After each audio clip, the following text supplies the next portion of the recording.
Salute media ഇന്ന് എത്തിയിരിക്കുന്നത് കണ്ണൂർ ജില്ലയിൽ പെർളശ്ശേരി പഞ്ചായത്തിൽ മക്രേനി എന്ന സ്ഥലത്ത് പൂർവ്വ സൈനികനായ സത്യൻ MK എന്ന ആളുടെ വിശേഷങ്ങൾ നേരിൽ ചോദിച്ചറിയുവാനും നിങ്ങളിൽ പങ്കുവയ്ക്കുവാനുമാണ്.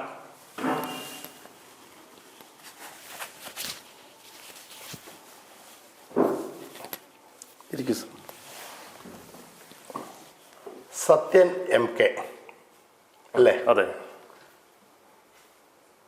എങ്ങനെ പോകുന്നു സാർ ഇപ്പോഴത്തെ ജീവിതം? ഇപ്പോൾ കുഴപ്പമില്ല. മാനസിക പ്രയാസങ്ങളൊക്കെ കുറച്ചുണ്ട്, അത് നമുക്ക് അതിലോട്ട് കടക്കാം. ഓക്കെ, സാറിൻ്റെ വിദ്യാഭ്യാസം എവിടെയായിരുന്നു സാർ? വിദ്യാഭ്യാസം ഇവിടെ കാടാച്ചിറ ഹൈസ്കൂൾ. കാടാച്ചിറ സ്കൂൾ. അത് ഈ പഞ്ചായത്തിൽ തന്നെയാണോ? അല്ല, കടമ്പൂർ പഞ്ചായത്ത്. എൻ്റെ വീട് ശരിക്കും ചാലയായിരുന്നു. ഇവിടെ പിന്നെ സ്ഥലം വാങ്ങി വീടെടുത്തതാണ്. അവിടെയാണ് ചാല മിംസ് ഹോസ്പിറ്റൽ ബാക്കിലേക്ക്. എവിടെ? മിംസ് ഹോസ്പിറ്റലിലെ ചാല. അതെ, അതിൻ്റെ ബാക്കിലേക്ക്. അതിൻ്റെ വിദ്യാഭ്യാസം സാറിൻ്റെ എവിടെയായിരുന്നു? അവിടെ തന്നെ കാടാച്ചിറ ഹൈസ്കൂൾ. അന്ന് ഹൈസ്കൂൾ കുറവല്ലേ അന്നത്തെ കാലം. അപ്പം കാടാച്ചിറ വരണം, ചാലയിൽ നിന്ന് കാടാച്ചിറ വരണമായിരുന്നു. സാർ ഹൈസ്കൂൾ കഴിഞ്ഞിട്ടാണോ പട്ടാളത്തിൽ പോയത്, അതോ അതിൻ്റെ ഇടയിൽ വല്ല ഗ്യാപ്പ് വിട്ടുണ്ടായിരുന്നോ വല്ല ജോലിക്കും വേണ്ടി? ജോലിക്ക് വേണ്ടി ഒന്നുമില്ല, ഹൈസ്കൂൾ അത്രയേ ഉള്ളൂ. ഹൈസ്കൂൾ കഴിഞ്ഞു. സാർ പട്ടാളത്തിൽ ചേരണം എന്നുള്ള ഒരു ആശയം മനസ്സിൽ വീട്ടിൻ്റെ പ്രാരാബ്ദം കൊണ്ട് അങ്ങനെയാണോ? അതെ, അങ്ങനെ. തീർച്ചയായിട്ടും ഒരു ജോലി വേണം, ഒരു നിലനിൽപ്പ് വേണം, അങ്ങനെയാണ് പട്ടാളത്തിൽ പോകുന്നത്. ഏത് വർഷത്തിലാണ് സാർ ആർമിയിൽ ജോയിൻ ചെയ്യുന്നത്? 84 ഏപ്രിൽ 28. 1984. എവിടെ നിന്നാണ് സെലക്ഷൻ ആയത് സാർ? കാലിക്കറ്റ്. എനിക്ക് പ്രേക്ഷകരോട് ഒരു കാര്യം പറയാനുള്ളത്, സാറിൻ്റെ ഇൻ്റർവ്യൂ ടേബിൾ ഇരുന്നപ്പോൾ തന്നെ അദ്ദേഹത്തിന് സങ്കടങ്ങൾ ഒരുപാട് നമ്മളോട് ഷെയർ ചെയ്യാനുണ്ട്.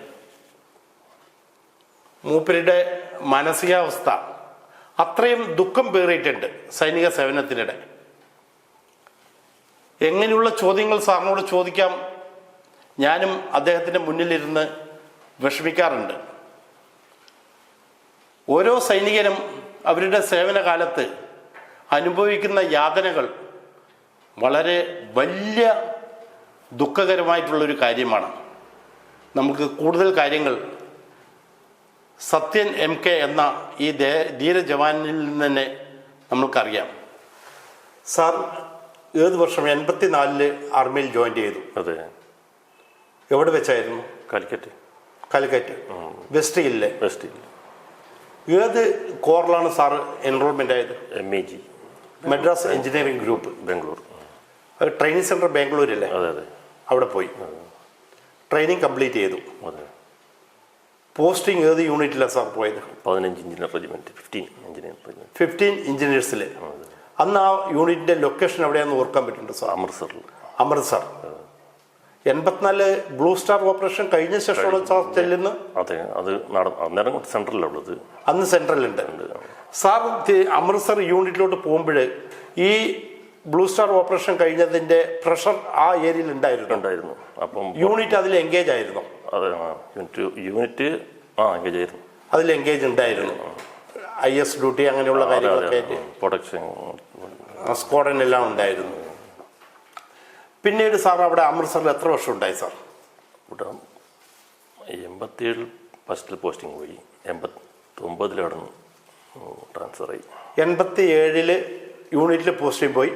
അവിടെ നിന്ന് 89 ശ്രീനഗറിലോട്ട് പോയി, JNDK പോയി. അല്ലല്ല, സുഗുണ, സില്ലിഗുഡി അവിടെ പോയി. NJP, ന്യൂ ജൽപായ്ഗുഡി. പിന്നെ അവിടെ എത്ര വർഷം നിന്നു സാർ? അവിടെ ഇതേപോലെ 3 വർഷം. അതിനുശേഷം അവിടുന്ന് യൂണിറ്റ് കൽക്കത്തയിൽ വന്നു. എവിടെ? കൽക്കത്ത വന്നു. കസരപ്പാറ. കൽക്കത്തയിൽ നിന്ന് പിന്നെ ഒരു വർഷം അവിടെ നിന്ന് ആയി. അപ്പോൾ പോസ്റ്റിംഗ് വന്നു. 7RR. 7RR. അവിടെ നിന്നാണ് നമ്മളുടെ ശരിയായിട്ടുള്ള നമ്മളുടെ ഈ ഓപ്പറേഷൻ്റെ കാര്യം സാറിൻ്റെ തുടങ്ങുന്നത്. അതെ. കൽക്കത്തയിൽ നിന്ന് 1 വർഷം കൂടി ജോലി ചെയ്ത ശേഷം അവിടെ നേരെ RR രാഷ്ട്രീയ റൈഫിളിലോട്ട് പോസ്റ്റിംഗ് ചെന്നു. അതെ അതെ. അവിടുത്തെ സംഭവം സാർക്കൊന്ന് വിവരിക്കാമോ? ഈ സാറിൻ്റെ കറക്റ്റ് ഈ ഇൻസിഡൻറ്റ് നടന്നല്ലോ, അത് ആ ഓപ്പറേഷനെ പറ്റി സാർ ഒന്ന് പറയാമോ? ഓപ്പറേഷൻ രക്ഷക് പേര്. ഏതാണ്? ഓപ്പറേഷൻ രക്ഷക്. ഓപ്പറേഷൻ രക്ഷക് അതിലായിരുന്നു. അതാണ് ഓപ്പറേഷന്റെ പേര്. ആ ഓപ്പറേഷന്റെ പേര് രക്ഷക് ഓപ്പറേഷൻ ആയിരുന്നു. അതെ. ഓപ്പറേഷൻ രക്ഷക്, രക്ഷക് എന്ന് പറയും. സാറിൻ്റെ ആ കാര്യങ്ങൾ അതിലേക്ക് പ്രവേശിക്കുന്ന മുന്നേ തന്നെ അദ്ദേഹത്തിന് സങ്കടം സഹിക്കാൻ പറ്റുന്നില്ല. സാർ RRൽ പോസ്റ്റിംഗ് പോയി. അതെ. RRൽ പോസ്റ്റിംഗ് പോയിട്ട് എത്ര മാസങ്ങൾക്ക് ശേഷമാണ് ഇത് സംഭവിക്കുന്നത്? RR എന്ന് പറഞ്ഞത് അറിയില്ലായിരുന്നു. ഒന്നായി RR എന്ന് പറഞ്ഞാൽ അന്ന് ഫാം ചെയ്യുന്നത് 93. അപ്പോൾ അവിടെ ബീഹാറിൽ വെച്ചിരുന്ന് ഫാമായത്. പഞ്ചാബ് റെജിമെൻറ്റിൻ്റെ അണ്ടറിൽ നമ്മൾ MEGന്ന് കുറച്ച് 10-20 പേര് പോയി. അതായത് മദ്രാസ് നിങ്ങളുടെ MEGയിൽ നിന്ന് ലോങ് അറ്റാച്ച്മെന്റ് ആവുന്നു. 3 വർഷത്തേക്ക് 3 വർഷം 4 വർഷത്തേക്ക് അവിടെ 10 വർഷത്തിൽ താഴെയുള്ളവരെ 10 വർഷം സർവീസിന് താഴെയുള്ളവരെ. അതെ. അന്ന് അങ്ങനെയായിരുന്നു. കാരണം അത്രയും എനർജറ്റിക് വേണമല്ലോ അവരുമായിട്ട് മല്ലിടാൻ വേണ്ടിയിട്ട്. അതിനുവേണ്ടി സ്പെഷ്യലായിട്ട് അങ്ങനെയുള്ളവരെയാണ് അങ്ങോട്ട് അയച്ചത് അല്ലേ? അതെ അതെ. അങ്ങനെ RRന്റെ ഭാഗമായി. അങ്ങനെ ഡെയിലി മെയിൻ ഡ്യൂട്ടി എന്തായിരുന്നു? ROP അങ്ങനെയുള്ള ഡ്യൂട്ടി? അവിടുന്ന് ട്രെയിനിങ് ഉണ്ടായിരുന്നു. പോയപാട് ഒരു 3 മാസം 3 മാസം ട്രെയിനിങ് ഉണ്ടായിരുന്നു. അന്ന് ഇന്നുണ്ടോ അറിയില്ല. അത് കുറച്ച് അവിടുന്ന് ഫാം ചെയ്തതിനു ശേഷം നമ്മൾ കാശ്മീരിലേക്ക് വന്നു, ജമ്മുവിലേക്ക് വന്നു. ജമ്മുവിലോട്ട് വന്നു. ജമ്മുവിൽ ഏത് ലൊക്കേഷനിൽ വന്നു സാർ? ജമ്മുവിൽ അവിടെ ട്രാൻസ്ഫർ ചെയ്യാൻ ഒരു ഉദംപൂരിലായിരുന്നു. ഒരു ഒരാഴ്ച 2 ആഴ്ച അവിടെ ഉണ്ടായിരുന്നു. അതിനുശേഷം അവിടെ നിന്നൊരു ഡോഡ ഡിസ്ട്രിക്റ്റിലേക്ക് അവിടെ ആണ് ട്രെയിനിങ് നടന്ന്. വേറെ ഒരു മാസം ട്രെയിനിങ് ഉണ്ടായിരുന്നു അവിടെ. മലയൻ്റെ ഒരു നേരെ വറക്കും ഇതെല്ലാം ആയിട്ട്. അപ്പോൾ അത് കഴിഞ്ഞതിന് ശേഷം നമ്മൾ അഹമ്മദിപ്പൂർ അവിടെ ഒരു ഡിസ്ട്രിക്ട് കൂടിയാണല്ലോ. അതെ. അത് എയർപോർട്ട് സ്റ്റേഷൻ്റെ കുറച്ച് ഇപ്പുറം നമ്മളെ ഷട്ടർ അവിടെ ഓൾഡ് എയർഫീൽഡിന്റെ അടുത്താണ്. അതെ. അവിടെ നമ്മളെ കമ്പനി ഉണ്ടായിരുന്നു. അവിടെ ഒരു ബ്രിഗേഡും. അപ്പം 3 കമ്പനി ഇതായിട്ടുണ്ട് ഇവിടെ. ബ്രിഗേഡിൽ അറ്റാച്ച്. അപ്പോൾ ഓരോ കമ്പനി ഓരോ സ്ഥലത്താണ് ഓപ്പറേഷൻ. അപ്പോൾ അവിടെ ഒരു കമ്പനി, പിന്നെ വേറൊരു സ്ഥലത്ത് വേറൊരു കമ്പനി, അങ്ങനെ മാറി 3 സ്ഥലത്തായിട്ടുണ്ടായിരുന്നു. അപ്പം ഞാൻ ഡ്രൈവറായിരുന്നു. ഡ്രൈവർ ട്രേഡ് ആയിരുന്നു. അതെ. അപ്പം വണ്ടി ആണ് എനിക്ക് തന്നത്. പിന്നെ അവിടെ നിന്ന് സാർ ഏത് വണ്ടിയാണ് ഓടിച്ചിരുന്നു?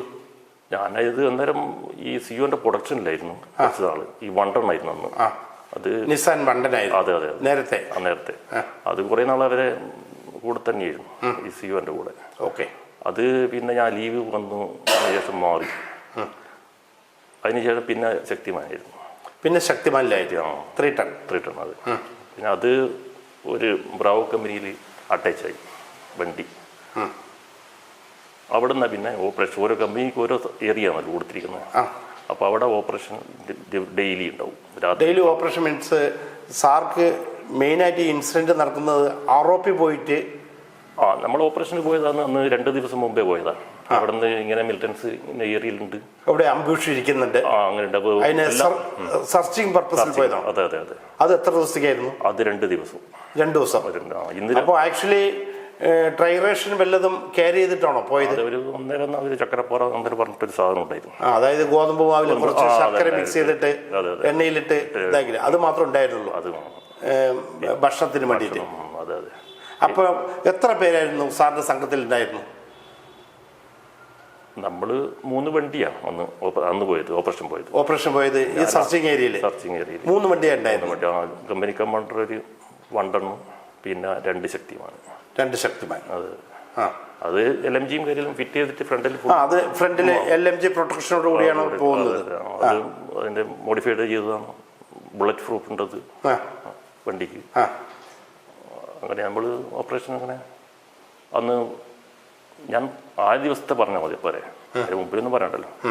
അപ്പം ഓരോ വീടുകളും കയറി നോക്കി ആരും കിട്ടുന്നില്ല. പിന്നെ അവിടെ നിന്നല്ല പിന്നെ വിശന്നിട്ട് പിന്നെ എനിക്കും വേറൊരാളും എനിക്ക് വണ്ടിക്ക് ആവല്. അപ്പോൾ നമ്മൾ അതിൻ്റെ അടുത്തുള്ള വീട്ടിൽ പോയിട്ട് പിന്നെ ചോളെല്ലാം വെച്ച് ഉണ്ടാക്കി ചോളം എടുത്തുകൊണ്ട് ചുട്ട് തിന്ന്. ഭക്ഷണം വിശന്നിട്ട് ഗ്രാമത്തിലുള്ള ചോളം.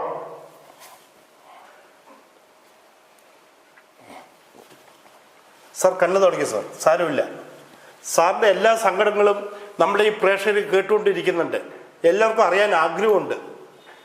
സാർ മനസ്സ് തുറന്ന് പറഞ്ഞോളൂ. എല്ലാം പ്രയാസം എന്ന് പറഞ്ഞാൽ എൻ്റെ കൂടെ അന്നുണ്ടായി പയ്യനുണ്ടായി. ഞാനും അവനെ ഇത് ചുട്ടു തിന്നത്. സാറും ഈ പയ്യൻ എവിടത്തെ ആയിരുന്നു? ഇപ്പോൾ ഹിമാചലുകാരൻ. ഹിമാചലുകാരൻ. പേര് സതീഷ്. അന്ന് നമ്മൾ ഓപ്പറേഷനെല്ലാം കഴിഞ്ഞ് വൈകുന്നേരം തിരിച്ച് യൂണിറ്റിലേക്ക് കൊണ്ടുപോയാം. ഒരു ദിവസം കഴിഞ്ഞു, രണ്ടാമത്തെ ദിവസം വല്ലതും പല സ്ഥലവും ചെക്ക് ചെയ്തൊന്നും കിട്ടിയില്ല. അപ്പം വരുന്ന സമയത്താണ് 6 മണിയായിരുന്നു. അന്ന് ഉച്ചക്കിലാണോ നിങ്ങൾ ഈ ചോളമെല്ലാം ചുട്ടുന്നത്? അതെ അതെ. ഈ പയ്യനും നിങ്ങളും എല്ലാം കൂടി? അതെ അതെ. എന്നിട്ട് അന്ന് അവിടുത്തെ സെർച്ചിക്കെല്ലാം കഴിഞ്ഞ് നമ്മളൊരു 5 മണിക്ക് അവിടെ നിന്ന് വിട്ടു. വൈകുന്നേരം 5 മണിക്ക്? അതെ അതെ. അപ്പം ഞാൻ ഈ സാറിനോട് പറഞ്ഞു, നമ്മളെ മേജർ, അപ്പം അയാൾ പുതിയ വന്നിട്ട് അത്രയും നായില്ല. ഞാൻ 2 വർഷം 3 വർഷമായി അവിടെ. ഏറിയ എനിക്കറിയാം ശരിക്കും, എല്ലാ ഏറിയും പോകുന്നതല്ലേ. അപ്പം ഇത് ഭയങ്കര, ഞാൻ പറഞ്ഞു സാർ ഇത് വളരെ മോശമായ സ്ഥലമാണ്, ഇവിടെ പോകണ്ട. അയാൾ പറയുന്നത് ബക്വാസ് മത്ത് ഹിന്ദിയിൽ ഉണ്ടല്ലോ, അവർ പറഞ്ഞ് ഉണ്ടാണ്ടിക്ക് നടക്കുന്നു. ശരി എന്ന് പറഞ്ഞു. പിന്നെ പോയി. അത് കഴിഞ്ഞ് തിരിച്ച് വരുമ്പോൾ എൻ്റെ വണ്ടി ലാസ്റ്റിലായി. സാറിന്റെ വണ്ടി ലാസ്റ്റ് ആയിരുന്നു. അപ്പൊ ഈ കൂടെ ഒരു നിസാൻ വണ്ടൻ ഉണ്ടായിരുന്നു. അത് ഫ്രണ്ടിൽ, അത് ഏറ്റവും ഫ്രണ്ട്. അതിലാണ് മേജർ സാബ് ഉള്ളത്. രണ്ടാമത്തെ വണ്ടി ആയിരുന്നു? അത് വേറൊരു എത്തിന്റെ ആയിരുന്നു. അതിൽ നിങ്ങൾ ഈ സെർച്ചിങ് പാർട്ടി ഉണ്ടോ? രണ്ടാമത്തെ വണ്ടി. മൂന്നാമത്തെ വണ്ടിയാണ് സാർ ഓടിക്കൊണ്ടിരുന്നത് വണ്ടി. അത് ഈ നിങ്ങളുടെ മൂന്നാമത്തെ വണ്ടി ഈ ഇൻസിഡന്റ് നടക്കുന്ന സമയത്ത് ആ ഏരിയയിൽ ഒരുപാട് ജനം വസിക്കുന്ന സ്ഥലവും കാടുള്ള ഏരിയ ആണോ? ചെറിയ മലയായിരുന്നു, ചെറിയ കുന്നായിരുന്നു, ചെറിയ വീടാണ്. ചെറിയ വീട്. അതിങ്ങനെ റൗണ്ടായിട്ട് ഇറങ്ങി വരിക. ഹിൽ ഇങ്ങനെ ഇറങ്ങി വരികയാണ്. അപ്പൊ ഒരു വളവിലാണ് ഇവര് മേല, നമ്മൾ വണ്ടി താഴെ ഉള്ളു, അവര് മേലെയാ ഉള്ളത്. മിലിറ്റൻസ് മേലെയല്ല. അപ്പൊ നമ്മള് LMGന്റെ പൊസിഷനിങ് തിരിയലും വേറെ ഭാഗത്ത് വന്നില്ല, ഇങ്ങനെ വന്നുകൊണ്ടിരിക്കുമ്പോൾ കഴിഞ്ഞ ശേഷം LMGന്റെ ടാർഗറ്റ് കഴിഞ്ഞു. അതിനുശേഷം RPG സ്പ്ലിൻഡർ എന്ന് പറഞ്ഞിട്ടൊരു സംഭവം ഉണ്ടല്ലോ, അത് ഇതിന്റെ മേലിട്ട് ഗ്രാനൈറ്റ് അത് ഇട്ടു. അപ്പൊ സാറിന്റെ ഡ്രൈവിംഗ് കമ്പാർട്ട്മെന്റ് ക്രോസ് ആയോ? അത് ക്രോസ് ആയി നടുക്ക്. ബാക്കിലെ ബോഡി ടാർപ്പാളിലുള്ള ബോഡി ആയിരിക്കും. ടാർപ്പാലും കത്തിപ്പോയത്. ടാർപ്പാൾ അതിനകത്ത് വീണു. അതിനകത്ത് വീണപ്പോ അതിനകത്ത് നിങ്ങളുടെ സെർച്ചിങ് ടീം ഉണ്ട്. എത്ര പേരുണ്ടായിരുന്നു അതിനകത്ത്? നേരം 10 പേരുണ്ടാവും, 10-12 പേരുണ്ടാവും. 10 പേരുണ്ടായിരുന്നു ബോഡിക്കകത്ത്. ഫ്രണ്ടിൽ സാറിന്റെ കോ ഡ്രൈവർ ഉണ്ടായിരുന്നു. ഹവിൽദാർജി. അയാളുടെ റാങ്ക് എന്തായിരുന്നു? ഹവിൽദാറായിരുന്നു. Sir driver. ബോഡിയിൽ 10 പേര്, 12 പേരുണ്ടാവും. 12 പേരുണ്ടാവും. അപ്പൊ ടോട്ടൽ നിങ്ങൾ 12 പേരുണ്ട്. 14 പേരുണ്ട്. അങ്ങനെ ഈ ബോഡിക്കകത്താണ് ഗ്രനേഡ് വീഴുന്നത്. അതെ. ഇത് മേലെ LMGന്റെ അടുക്ക് ഒരു ഒരുത്തനുണ്ട് അവിടെ ഓപ്പറേറ്റ് ചെയ്യുന്ന അയാള്. പിന്നെ മറ്റേ ബാക്കിൽ 3 റൈഫിൾ എടുത്തിട്ട് 3 പേര് ഇങ്ങനെ ഇരിക്കുന്നു. പിന്നെ സൈഡിലെല്ലാം ഇരിക്കുകയായിരിക്കും. അതങ്ങനെയാണല്ലോ ഇരിക്കുക. ബോഡിക്കകത്ത് 310 ബോഡിക്കകത്ത് അങ്ങനെയാണ് ഇരിക്കാനുള്ള സൗകര്യമുള്ളൂ. അതെ. അങ്ങനെ ഈ ഗ്രനേഡ് ബോഡിക്കകത്ത് വീണു.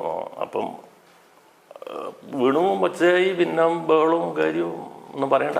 അയ്യപ്പൻ അപ്പം ഇവിടുന്ന് വയർലെസ്സിൽ മെസ്സേജ് കൊടുത്തു ഇയാള്, ഹവിൽദാർജി. ഇല്ല, ഈ ബോഡിക്കകത്ത് ഈ ഗ്രനേഡ് വീണല്ലോ, വലിയ ബ്ലാസ്റ്റ് ആയിരിക്കും. പിന്നെ ഫുൾ ഫയറിംഗ് ആയിരുന്നു അതിന് ശേഷം. അപ്പൊ ഈ ബോഡിക്കകത്ത് ഇരിക്കുന്നവരോ ഫയർ ചെയ്തോ അതോ അവര് മിലിറ്റൻസ് ഫയർ ചെയ്തു? നമുക്കത്ര ഇതിൽ നമ്മളിങ്ങ് പോകുന്നതല്ലേ, അപ്പം അത്ര നമ്മളൊരു ഓപ്പറേഷൻ കഴിഞ്ഞ് തിരിച്ചു പോവാണ്. അപ്പൊ നമുക്ക് ഈ ടേണിങ് എത്തുകയും ചെയ്തു. അപ്പൊ ഈ വണ്ടിയെ എയിം ചെയ്തുകൊണ്ട് അവര് നിരന്തരം ഫയർ ചെയ്തുകൊണ്ടിരുന്നു. അതെ. നമുക്ക് തിരിച്ച് അറ്റാക്ക് ചെയ്യാൻ പറ്റാത്തൊരവസ്ഥ. അവര് മേലെയും നമ്മളെ താഴെയും. അവര് ഇതിട്ട് അതിനുശേഷം ഫുൾ ഫയറിങ് ചെയ്തു. പിന്നെ ഞാൻ അവിടെ നിന്ന് വണ്ടി എടുത്തിട്ട് അവിടെ കുറച്ച് പ്ലെയിൻ കയറിയായിരുന്നു. അപ്പൊ ഞാൻ വണ്ടി പെട്ടെന്ന് എടുത്ത് കാട്ടിനുള്ളിൽ കയറ്റി വെച്ച് ഞാൻ കാട്ടിനുള്ളിൽ കയറ്റി. ഒരു കാടുണ്ട് കുറച്ച്. അപ്പൊ കാട് പറഞ്ഞാൽ ഈ ഹില്ലിലൂടെ ഇറങ്ങി വരുമ്പോൾ സ്പേസ് ഉണ്ടായിരുന്നു അവിടെ. അതിൻ്റെ ഉള്ളിൽ കയറ്റി അവിടെ വെച്ച് അപ്പോൾ ഞാൻ വണ്ടി റൈഫിൾ കൊടുത്ത് താടി ഇറങ്ങി വണ്ടീൻ്റെ അടിയിൽ. വണ്ടിയുടെ അടിയിൽ പോയി നിങ്ങളുടെ പേഴ്സണൽ ആംസം എടുത്തിട്ട്. അതെ ഇത് കാർബൺ വിഷയം കണ്ടായിരുന്നു. Okay, 90 runs. അപ്പോൾ സാറിന്റെ കൂടെ ഇരുന്ന കോ ഡ്രൈവർ അയാളും ഇറങ്ങി, അയാളും ജമ്പ് ചെയ്തു. അയാൾ ഇറങ്ങി. അപ്പോൾ അയാള് പിന്നെ ഇതിൻ്റെ അകത്ത് ഈ ആൾക്കാർ പല രൂപത്തിലുണ്ടാവും, എനിക്കറിയില്ലല്ലോ അങ്ങനെയാന്ന് ഇവർക്ക് സംഭവിച്ചത്, ആയിരിക്കല കൊണ്ട് എന്നും അറിയില്ല. എനിക്കും കൊണ്ടിരിക്കുന്നു ബോഡിക്കകത്ത് എത്ര പേർക്ക് എന്ത് പറ്റിയത് ഒന്നും അറിയില്ല. അപ്പം എനിക്കും കൊണ്ടിട്ടുണ്ട്. എൻ്റെ ബ്ലഡ് ഇങ്ങനെ വരിക, ബ്ലഡ് ഇങ്ങനെ വന്നുകൊണ്ടിരിക്കുക. എൻ്റെ ലെഫ്റ്റ് സൈഡിൽ ഇവിടെ കൊണ്ടിരിക്കുന്നത്, ബാക്കില് അത് ശക്തിമാന്റെ ബാക്കിൽ ഒരു ഇതില്ലേ, ഗ്ലാസ് ഉണ്ട്, അതിലൊരു പീസ് അരി കൂടി വന്നു. അപ്പൊ അത് ആ ഗ്ലാസും പൊട്ടി, എന്നിട്ട് ഇവിടെ വന്നു തറച്ചു. അപ്പൊ എന്തായത് എനിക്കതില്ല, അന്നേരം പെട്ടെന്ന് വേദന ഇല്ല, ആ സമയം വേദന അറിഞ്ഞില്ല. ഇല്ല. അപ്പം താഴെ ഇറങ്ങി, പിന്നെ ബ്ലഡ് പിന്നെ വരുന്നുണ്ട്. അപ്പം അവിടെ കിടന്നു കിടന്നിട്ട് അപ്പോൾ ഇതിൻ്റെ അന്ന് കരച്ചിലും എന്തെല്ലോ കുഴപ്പങ്ങൾ നടക്കുക ഓടിക്കുന്ന. അപ്പം വണ്ടീൻ്റെ അടിയിൽ സൈഡിലേക്ക് ഒരു ബ്ലഡ് താഴെ ഒഴുകി വന്നു. ഓ, ഈ ടാർപ്പാളിന്റെ ഇടയിൽ കൂടി ബോഡിയിലുള്ള ബോഡിന്റെ സൈഡിലേക്ക് കൂടി, ബോഡിന്റെ സൈഡിൽ കൂടി ബ്ലഡ് നിങ്ങളുടെ മേത്ത് വരുന്നു താഴെ. അപ്പം നല്ല ഇതായിട്ട്, അപ്പൊ നല്ല പരിക്ക് എന്റെ ഒപ്പമുള്ള ജവാൻസിന് വലിയ പരിക്ക് പറ്റിയിട്ടുണ്ടെന്നുള്ളത് നിങ്ങൾക്ക് ബോധ്യപ്പെട്ടു. അതെ. ഓക്കെ, അതുകൊണ്ട് പിന്നെ ഞാൻ അവിടെ നിന്ന് ഇനിയിപ്പം ഇരുടാവാനുമായി, ഇരുട്ടായി തുടങ്ങി. അപ്പൊ ഇവര് അപ്പുറത്തെ വണ്ടിക്കെല്ലാം മെസ്സേജ് കൊടുത്തു. പിന്നെ ഈ നമ്മൾ ഫസ്റ്റിലിട്ട ടീം ഫയറിങ് ചെയ്തിട്ട് അവരങ്ങ് ഓടിപ്പോയി 3 പേര്. ഓ, ആരാണോ നിങ്ങളെ ആക്രമിച്ചത് ആ മിലിറ്റൻസ് അവിടുന്ന് എസ്കേപ്പ് ആയി. പിന്നെ അടുത്ത മല അപ്പം അവിടെയാ. അപ്പൊ മല കയറ്റി ഇങ്ങ് താഴെ പോയിട്ട് മേലെ അവിടെ മല, പിന്നെ അവിടുന്ന് അടിക്കുന്നത്. ഓ, പിന്നെ മറ്റേ മലയിൽ നിന്നും അറ്റാക്ക് നിങ്ങളുടെ മേലെ, നമ്മളെ മേലെ. കാരണം അവര് കറക്റ്റ് നിങ്ങളെ വീക്ഷിച്ചോണ്ടിരിക്കുകയായിരുന്നു ഈ എല്ലാ ടേണും. അപ്പൊ അതിന് പറ്റിയ ടാർഗറ്റിൽ അവർ നേരത്തെ കയറിയിരുന്നു. എന്നിട്ട് നിങ്ങൾ അവിടുന്ന് ആ ടാർഗറ്റിനായിരുന്നു നിങ്ങളെ ആക്രമിച്ചത്. ശരിക്കും അംബൂഷ് ചെയ്തിട്ട് ഇരിക്കുകയായിരുന്നു. പിന്നെ പറയും സാർ, അപ്പോഴേക്കും ഇരുട്ടാവാനായി. ഇവര് മെസ്സേജ് കൊടുത്തു. അപ്പൊ ഇവരുടെ ഈ ഇൻഫൻട്രിന്റെ അത്യാറല്ലേ, ഈ 2 ഇഞ്ച് മോട്ടർ, 2 ഇഞ്ച് മോട്ടർ, അത് വെച്ചിട്ട് ഈ ഭാഗത്ത് 2-3 ഇട്ടു. അപ്പുറത്തെ അവിടെ വരുന്നില്ലേ, അവിടത്തേക്ക് ഇട്ടു. പക്ഷെ അവർക്ക് ശരിക്കും ടാർഗറ്റ് കിട്ടുന്നില്ല. ഇതിന്റെ കാട്ടിൻ്റെ ഉള്ളിലുള്ള വണ്ടി, അപ്പൊ ശരിക്കും മനസ്സിലാകുന്നില്ല. അവർ സാറ് ഈ ഫയറിംഗ് നടന്നുകൊണ്ട് തന്നെ ഈ പരിക്ക് പറ്റിയ സാറ് വണ്ടിനെ ഒരു കാടിനകത്ത് കയറ്റി. ഈ കാടിനകത്ത് കയറ്റിയ കാരണം നമ്മുടെ ഈ മിലിറ്റൻസിന്, നമ്മുടെ എനിമിക്ക് വന്നിട്ട് കറക്റ്റായിട്ട് നമ്മുടെ പൊസിഷൻ ഐഡന്റിഫൈ ചെയ്യാൻ പറ്റുന്നില്ല. ഈ വണ്ടി എവിടെയാ വന്ന് കിടക്കണമെന്നുള്ളത് അല്ലേ? അതല്ലേ ശരി. അപ്പം വന്നു. ഞാൻ എന്നിട്ട് ഇതെല്ലാം ഇനി 2 ഭാഗം അടി തുടങ്ങി. ഇവർ കുറെ അങ്ങ് മേലെ പോയി, ബസ്സിലിട്ടവര്. അപ്പം അങ്ങൊന്നും അടിക്കുന്നുണ്ട്, ഇങ്ങൊന്നും അടിക്കുന്നുണ്ട്. അപ്പൊ ഇവരും അങ്ങോട്ടും എല്ലാം ഇട്ട് മോട്ടർ, ഇത് 2 ഇഞ്ച് മോട്ടറിന്റെ ഇതിട്ട്. അതിനുശേഷം പിന്നെ ഇവര് പിന്നെ സാധാരണ അവിടെ അങ്ങനെ ഉണ്ടാവുക. ലാസ്റ്റിലുള്ള ലാസ്റ്റ് വണ്ടി ഓപ്പറേഷൻ ഇത് ചെയ്തതിന് ശേഷം അവർ വരും, എല്ലാവരും എന്നിട്ട് എല്ലാത്തിനും കൊന്നിട്ട് റൈഫിൾ ഇട്ട് പോവുക. മിക്കവാറും അവിടെ സംഭവിക്കാറുള്ള, അതായത് അവരിന്റെ പരിധിയിൽപ്പെട്ട് നമ്മൾ കംപ്ലീറ്റ് കാഷ്വാലിറ്റി ആയി കഴിഞ്ഞാൽ നമ്മുടെ ആംസ് എടുത്തിട്ട് പോവാന്നുള്ള എയിമാണ് അവരുടെ. അതെടുത്ത് പോവാം. അപ്പം ഞാൻ വിചാരിച്ചു ഇനിയിപ്പം മരിക്കും ഉറപ്പാണ്. അപ്പോൾ ഞാൻ അവിടുന്ന് ആ വണ്ടി എടുക്കുന്ന എഴിഞ്ഞിട്ട് ഇങ്ങോട്ട് പോയി. എന്നെ നമ്മൾ കഴിഞ്ഞു പോയി. ഈ ഇതിന്റെ ശേഷി അപ്പൊ നഷ്ടപ്പെട്ട് കഴിഞ്ഞു. അതെ, ഇത് വേദന പിന്നെ വലുതുണ്ട്, പക്ഷെ ബ്ലഡ് എന്നാലും വലിയ വേദനയില്ല ആ സമയത്ത്. ആ സമയത്ത് വേദന അറിയില്ല. ഇല്ല, പക്ഷെ മൊത്തം നനഞ്ഞിരിക്കുക ബ്ലഡ് അങ്ങനെ കംപ്ലീറ്റ് ലോസ് ആയിക്കൊണ്ട്. പിന്നെ ഇത് പൊന്തിക്കാനാക്കാൻ പറ്റുന്നില്ല, ഇതിങ്ങനെ കൈയൊന്നും ചെയ്യാൻ പറ്റുന്നില്ല, പക്ഷെ ബ്ലഡ് ഇങ്ങനെ വന്നോണ്ടിരിക്കുന്നുണ്ട്. അപ്പം അങ്ങോട്ടൊരു കുണ്ട് പോലെ കണ്ടു ഞാൻ, ഒരു കാട്ടിന്റെ ഉള്ളിൽ ഒരു ചെറിയ എന്താ പറയാ കുഴി. അതിൽ പോയി ഇരുന്നു ഞാൻ. ആ കുഴിക്കകത്ത് പോയിട്ട് അവിടുന്ന് പിന്നെ ഒരു 60 റൗണ്ട്സ് ഞാൻ എങ്ങനെയല്ലോ ഫയർ ചെയ്ത് കയ്യിലുണ്ടായിരുന്ന മാഗസിൻ കാലി ചെയ്തു.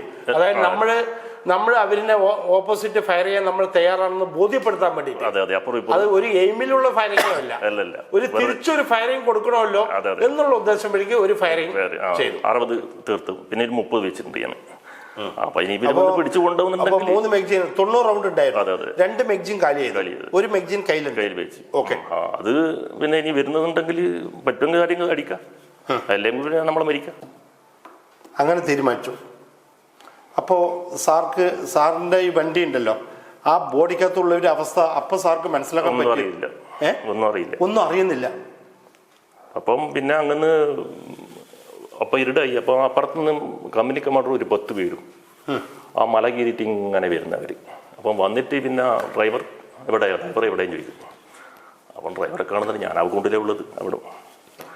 അപ്പം ഞാൻ അയാളോട് ചോദിച്ചു, സാർ ഞാൻ പറഞ്ഞില്ല നിങ്ങളോട് ഇങ്ങനെയുള്ള സ്ഥലം ഇവിടെ ഭയങ്കര ഡേഞ്ചർ ഏരിയ ആയിരുന്നു, പിന്നെ നിങ്ങൾ ഇപ്പം എന്തായി എന്നാലും പറഞ്ഞു നീ വലിയ സത്യം ഇങ്ങനെ ആയാലും പറഞ്ഞാലൊരു ഇതാക്കി സമാധാനപ്പെടുത്തി. ഇതെന്റെ മൊത്തം അവസ്ഥ അയാൾ കാണുന്നുണ്ടല്ലോ. അപ്പൊ നീ എണീക്കാട് നിങ്ങൾ ബുള്ളറ്റ് പ്രൂഫ് ഉണ്ടായിരുന്നോ? ഇല്ല ഇല്ല, ഞാൻ ഇട്ടില്ല. ഉണ്ടായിരുന്നു, പിന്നെ വണ്ടി ഓടിക്കുമ്പോ ഇട്ടില്ല. വണ്ടി ഓടിക്കുമ്പോ സ്വാഭാവികമായിട്ട് അതൊരു ഡിസ്റ്റർബൻസ് ആണ്, അപ്പൊ ഊരി മാറ്റിയതായിരുന്നു. അതെ അതെ അതെ. ബുള്ളറ്റ് പ്രൂഫ് ഈ വണ്ടിയിലുള്ളവരും എല്ലാവരും ഇട്ടില്ല, അവര് വണ്ടിയിൽ പോകുന്നതല്ലേ, ഡ്യൂട്ടി കഴിഞ്ഞല്ലോ. അപ്പൊ ഇനിയിപ്പോ തിരിച്ചു പോകുന്ന സമയത്ത് രണ്ടാമത്തെ അവർ ഊരിയിട്ടില്ല. ഊരിട്ടില്ല. സാർക്ക് ഊരിട്ടവരല്ലോ, എല്ലാം ഊരിട്ടില്ല. അപ്പോ സാറിന്റെ ബോഡിക്കകത്ത് ഉണ്ടായിരുന്ന ആർക്ക് വല്ല കാഷ്വാലിറ്റി സംഭവിച്ചോ? അതെ, ഇത് നോക്കാനൊന്നും പറ്റുന്ന അവസ്ഥയല്ലേ. അപ്പം മേജർ വന്നു, എങ്ങനെയും വണ്ടി നമ്മൾ ഇവിടുന്ന് മൂവ് ചെയ്യണമെന്ന് പറഞ്ഞു. അപ്പൊ പിന്നീട് അറിഞ്ഞോ അതിനകത്ത് കാഷ്വാലിറ്റി വന്നിട്ടുണ്ടെന്നുള്ളത്?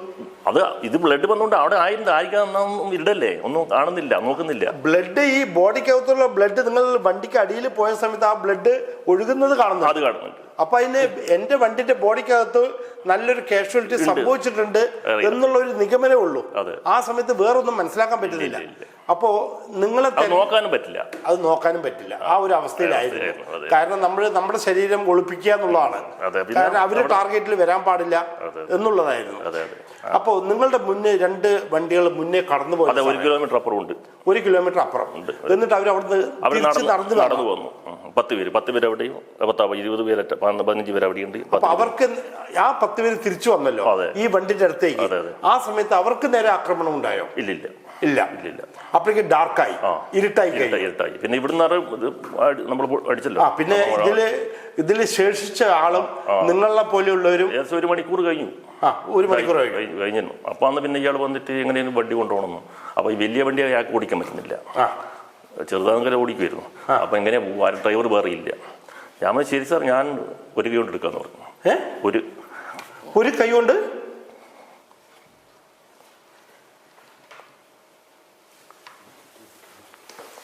വണ്ടി.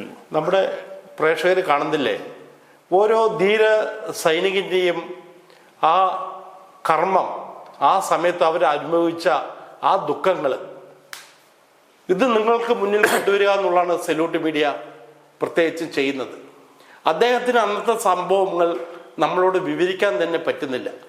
എത്ര ഭയങ്കര ഭീകരാവസ്ഥയിലുള്ള ഒരു സംഭവങ്ങളാണ് നടന്നിരിക്കുന്നത്. എല്ലാവരും മനസ്സിലാക്കാൻ വേണ്ടി ഒരു അഭ്യർത്ഥനയാണ്. സാറേ, എന്നിട്ട് അവിടെ നിന്ന് വണ്ടി സ്റ്റാർട്ട് ചെയ്ത് ഇല്ല, അവര് സാറിന്റെ അടുത്ത് എത്തിയല്ലോ, 10 പേര് തിരിച്ചെത്തിയല്ലോ. ഒരു കൈ നഷ്ടപ്പെട്ട് കഴിഞ്ഞു, ഇതിനെക്കൊണ്ട് ശേഷിയില്ല. പക്ഷെ ഓഫീസർ പറയാണ് വണ്ടി എന്തായാലും ഇവിടുന്ന് കൊണ്ടുപോയേ പറ്റൂ, മറ്റ് ഡ്രൈവിംഗ് അറിയുന്നവരില്ലാലും. അപ്പൊ അയാൾ പറഞ്ഞു ഞാൻ വന്നാൽ വേണ്ടി ഹെൽപ്പ് ചെയ്യാന്ന് പറഞ്ഞോട്, മൂപ്പര് കൂടി ഡ്രൈവ് ചെയ്യാന്ന്. ഞാൻ എനിക്ക് ഹെൽപ്പ് ചെയ്യാം, നീ ഇരിക്കുക എവിടെയെന്ന് പറഞ്ഞു. ഞാൻ ഇരുന്നോളാന്ന് പറഞ്ഞു ബസ്സിലെ. അപ്പൊ ഞാൻ ഇരുന്ന് എനിക്ക് ഗിയർ ഇടാൻ പറ്റുന്നില്ല. അപ്പൊ അയാള് അപ്പൊ ഈ ഒരു അവസ്ഥയിൽ തന്നെ ഈ കൈ ഇങ്ങനെ വെച്ചു, ഈ ബാക്കിൽ നിന്ന് ഫയറിങ്ങോ സെല്ലിങ്ങോ കൊണ്ട് ഇത് ഡാമേജ് ആയി പോയിരിക്കുകയാണ്. അതേ അവസ്ഥയിൽ തന്നെ ഈ ശക്തിമാൻ വാഹനത്തിനെ അവിടുന്ന് കൊണ്ടുപോകണം. സാർ അതേ അവസ്ഥയിൽ ഡ്രൈവിംഗ് സീറ്റിൽ കയറിയിരുന്നു, അയാള് സെക്കൻഡ് സീറ്റിലിരുന്നു. എന്താ വെച്ചാൽ അതിന്റെ ഗിയർ ലിവർ മാറ്റാൻ ഞാൻ പറഞ്ഞു. ഫസ്റ്റ് സെക്കൻഡിൽ ഉണ്ടു, അപ്പം ഡൗൺ ഇറങ്ങുകയാണല്ലോ. അപ്പം ഞാൻ ക്ലച്ച് ും അയാൾ ഗിയർ മാറ്റും, ഞാൻ ഇങ്ങോട്ട് പറയും. അപ്പൊ ഇതിനെ കൊണ്ട് ഞാൻ കൺട്രോൾ ചെയ്തിട്ട് ഈ മറ്റേ വണ്ടീൻ്റെ 1.5 കിലോമീറ്റർ ഏകദേശം ഉണ്ടാവും. അവിടെ വരെ ഈ മറ്റേ പാർക്കിംഗ് ലൈറ്റ് ഇല്ലേ, മറ്റേ ലൈറ്റ് ഇടാൻ പറ്റില്ല, ഹെഡ്ലൈറ്റ് ഇടാൻ പറ്റില്ല. കാരണം അതിന്റെ പ്രകാശം തട്ടുമ്പോ അവർക്ക് ഈ വാഹനം പോകുന്ന അറിയും. കോൺവോയ് ലൈറ്റ് ഇട്ടു. പിന്നെ 10 പേര് നടന്നിട്ട് അങ്ങോട്ട് പോയി.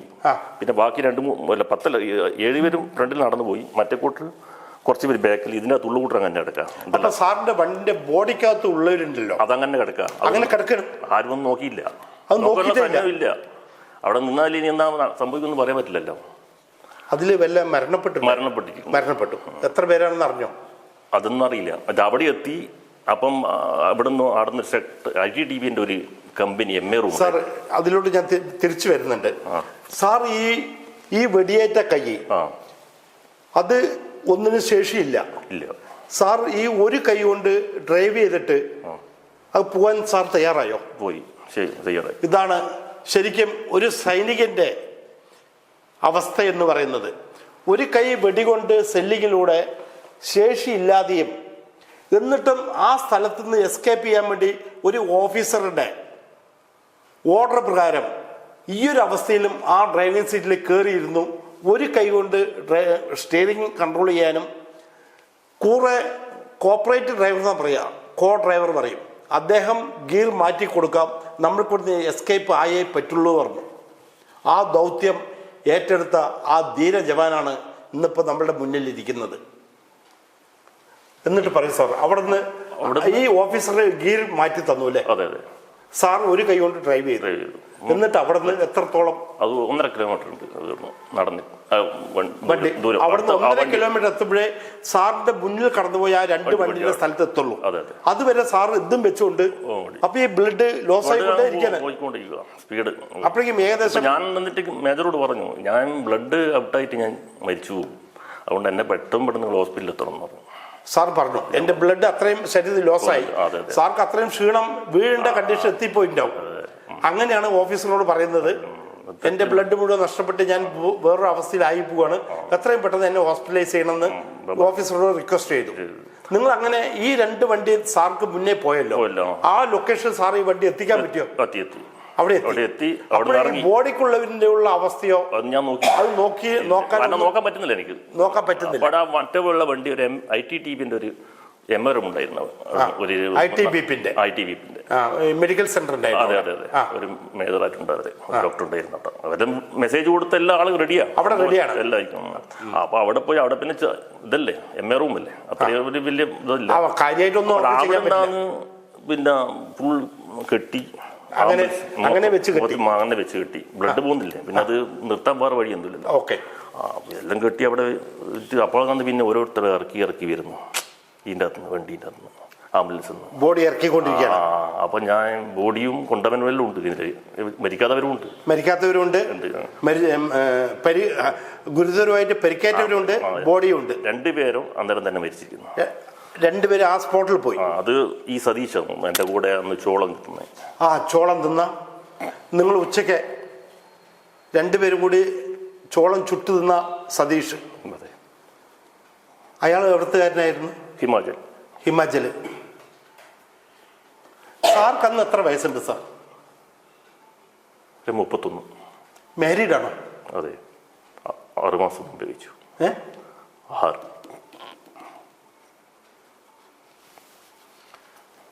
സത്യം പറഞ്ഞാൽ സാറുമായിട്ട് ഇൻ്റർവ്യൂ സ്റ്റാർട്ട് ചെയ്ത ശേഷം ഇങ്ങനെ 2-3 സന്ദർഭങ്ങൾ സാറുമായിട്ട് സംസാരിക്കാൻ പറ്റാത്തൊരു അവസ്ഥയിലൂടെ ഇപ്പോൾ കടന്നുപോയിക്കൊണ്ടിരിക്കുന്നത്. നിങ്ങളെല്ലാവരും കാണുന്നവർ ക്ഷമിക്കണം, കുറച്ച് ഡിസ്റ്റർബൻസ് അനുഭവിക്കാം. ഓക്കെ, നമുക്ക് ചോദിക്കാം വീണ്ടും കാര്യങ്ങളൊക്കെ. അങ്ങനെ അവിടെ സാർ ആ MA റൂമിൽ വെച്ച് ഫസ്റ്റ് എയ്ഡ് കിട്ടിയോ? ഫസ്റ്റ് എയ്ഡ് ഇത് വേറൊന്നുമില്ല, വെറും കെട്ടി. അപ്പൊ അവിടെ ഒരു മലയാളി ഉണ്ട്, അപ്പം മോതിരം ഇട്ട് 6 മാസമായി കല്യാണം കഴിഞ്ഞിട്ട് 6 മാസം. അപ്പൊ അതിനകത്ത് ഇവിടെ പേരുണ്ടല്ലോ മിനിന്ന്. അപ്പൊ ഒരു മലയാളിയാണോ ചോദിച്ചു. മലയാളി. ഞാൻ പറഞ്ഞു അറിയുന്നത്. സാർ എന്നെ ഏറ്റവും പെട്ടെന്ന് നിങ്ങൾ ഹോസ്പിറ്റലിൽ എത്തിക്കണം, ബ്ലഡ് അങ്ങനെ വിട്ടാകുന്നുണ്ട്. ശരി പറഞ്ഞു, ആക്കാം. ഞാൻ അയാളോട് പറഞ്ഞു. പിന്നെ ആംബുലൻസ് വന്ന് അപ്പം 3 തട്ടുള്ളതാണ്, 6 പേര് എൻ്റെ കയറ്റണം. അപ്പം ഈ പയ്യൻ്റെ ഈ സതീശിൻ്റെ ഈ ഇവിടെ ചൊട്ട മാത്രമേ ഉള്ളൂ, 2 ഒരു ചൊട്ട പോലെ, ബാക്ക് കമ്പിയിലെ വിട്ട. അതായത് ഏറ്റവും ബാക്കിൽ, അതായത് ഈ സതീഷ് പറഞ്ഞാൽ റൗണ്ട് കയറി അവിടെ ചെറിയ ഡോട്ട് കാണുന്നുള്ളൂ, അത് ബാക്കിൽ റൗണ്ട് ഔട്ട് ആകുമ്പോൾ കംപ്ലീറ്റ് എല്ലാം കൊണ്ടാ പോവുക. അതെ അതെ, അത് പോയിരിക്കുന്നത്. അവൻ ആ ലാസ്റ്റിൽ ഇരുന്നത്. ബുള്ളറ്റ് പ്രൂഫ് ഉണ്ടെങ്കിലും അവൻ രക്ഷപ്പെടുമായിരുന്നു, പക്ഷെങ്കിലും അവൻ കഴിച്ചു വെച്ചിരിക്കുന്നു അവിടെ. പിന്നെ അടിച്ചു പോകാൻ അവൻ്റെ കണ്ടിനൊക്കെ വല്ലാണ്ട് പ്രയാസമില്ല.